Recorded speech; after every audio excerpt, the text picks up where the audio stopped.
প্রতি বছরের ন্যায় এবছরও শিলচর সেন্ট্রাল রোড স্থিত লোকনাথ বাড়িতে শ্রীকৃষ্ণের জন্মাষ্টমী সহ ত্রিকালযোগ্য শ্রী শ্রী লোকনাথ ব্রহ্মচারীর 295তম জন্মতিথি বিভিন্ন সনাতনী ধর্মীয় কার্যক্রমের মাধ্যমে পালন করা হয়।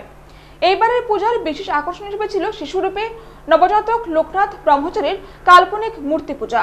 এরপর বিকেল 4টায় পূজার উদ্বোধন করলেন লোকনাথ ভক্ত তথা উক্ত মন্দিরের পূজারী পবিত্র পাল। শিশু মূর্তি লোকনাথ বাবার স্নান, জন্মদিনের কেক কাটা হয়।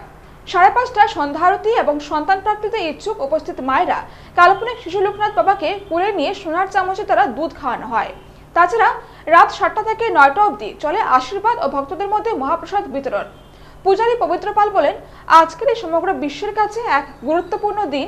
এই দিনেই সর্বাকর্ষক ভগবান শ্রীকৃষ্ণের জন্মাষ্টমী ও ত্রিকালযোগ্য শ্রী শ্রী লোকনাথ ব্রহ্মচারীর জন্মতিথি। এই দিনে শিশু লোকনাথ বাবার মূর্তিকে পূজার্চনা ও দুধ খাওয়ালে যেমন মায়েদের সন্তান লাভ হয়, তেমনি পুরুষেরা শারীরিক ও মানসিকভাবে সুস্থ থাকেন। এই দিনেই লোকনাথ বাবা অধর্মকে পরাজয় ও ধর্মকে জয় করতে এই পৃথিবীতে অবতরণ করেছিলেন। ওনার ত্যাগ ও সাধনা এই পৃথিবীর মানুষদের কল্যাণার্থে অমর হয়ে থাকবে। সেদিন সহযোগিতা ছিলেন সম্পাদক জিৎ দাস, বাপ্পা দাস সহ আরো অন্যান্যরা।